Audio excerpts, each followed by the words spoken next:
I win chips back to back, spit opinions that turn into facts. I got info to help you win your leagues, dominate and leave your league mates to envy. Why not play for big stakes when the pot celebrate with big stakes?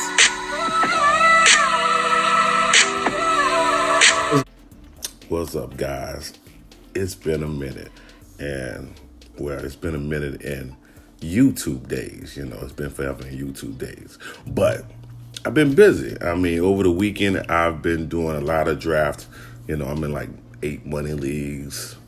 I'm in a ton of experimental leagues where I just did experiments, just drafting, just to see how teams ended up. But I'm back, and this is my bold predictions video. And for my first bold prediction, Drew Brees declined so much this year, he finishes out of the top 15.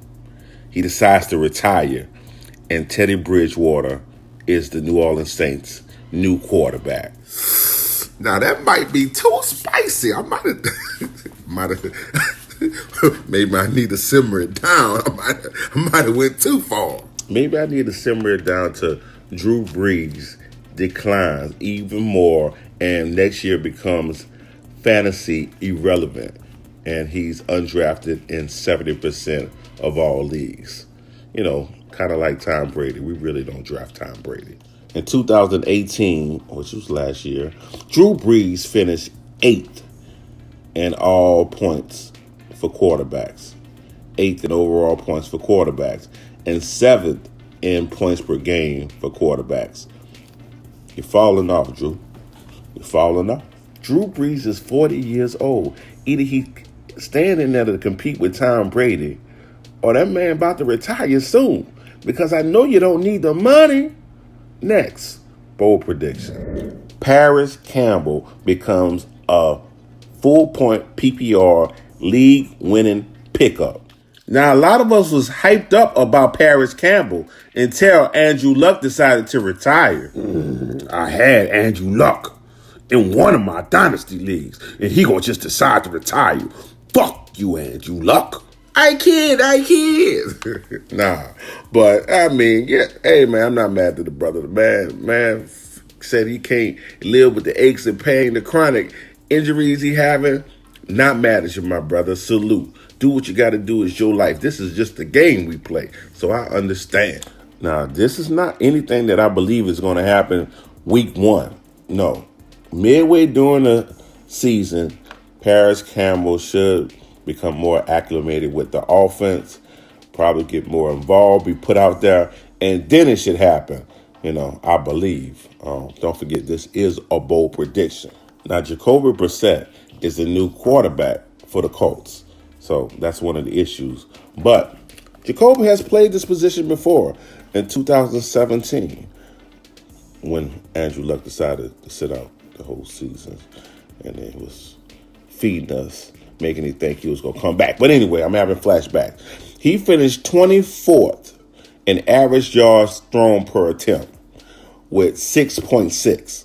Now, that number may not mean nothing to you. You probably be like, fantasy guy, what does that mean? Well, let me tell you the people he finished in front of. Let me name those people for you. Look, Trevor Simeon, Tyrod Taylor, C.J. Beathard, Jay Cutler. I didn't even know this man was playing him. Kaiser, Eli Manning, Brent Hundley, Joe Flacco. Guess what those quarterbacks have in common? I'll wait. So you got it? I'm done waiting? Well, what those QBs have in common, those QBs are trash. They trash. They either backup or they trash. Now, the reason I brought up average yards thrown per attempt, because I wanted to let you know that he doesn't throw far.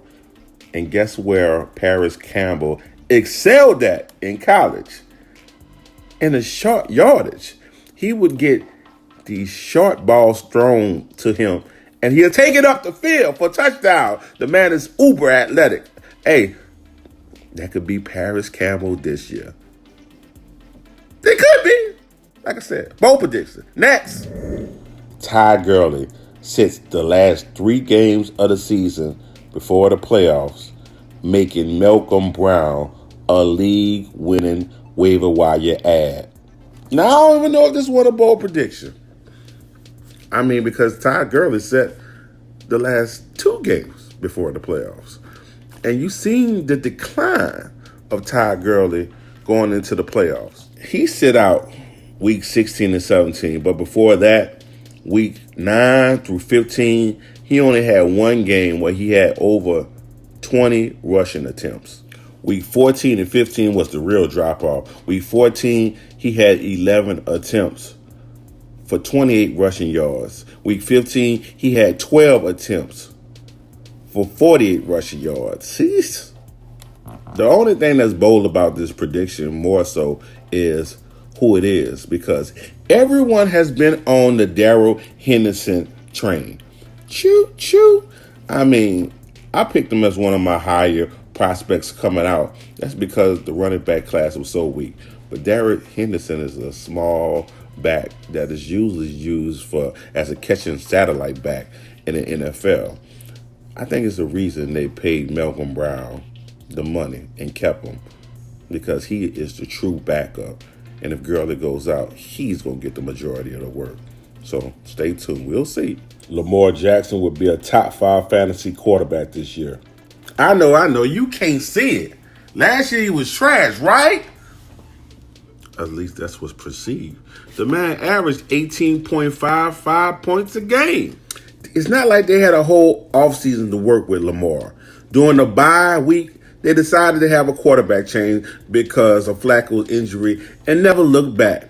So week 11 and on, he was the starting quarterback, and they was pretty much doing things on the fly. And maybe this is just me being optimistic, but to me, things are bound to improve. He have no choice but to improve as a quarterback. And plus, the situation has to improve because they have the whole offseason to prepare for an offense built solely around Lamar Jackson. Now, let's go back to last year. Like I said, he averaged 18.55 points a game. If you give Lamar Jackson 35 more yards a game, that means he threw it 35 yards more each one of his games he played last year, he would have finished as the quarterback 9. So 9th in overall points per game at the quarterback position. And guess who that would have put him above? Aaron Rodgers. I say that's doing something. I've drafted Lamar Jackson in almost all my redraft leagues. He's the one player I refuse to leave the draft without. Sometimes I lose out because some people reach extraordinarily high to get him. Damn to those. But, like I said, I got him in almost. I'm expecting him to put it together this season.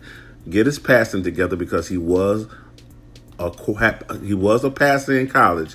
I'm expecting him to put it all together this season and become a top 5 quarterback. You can quote me on that. Book it. So I only have 4 bold predictions for y'all, but if I just had to throw a 5th one out the whim, Gronk comes out of retirement and helps Tom Brady win yet another Super Bowl. Book it. I'm out.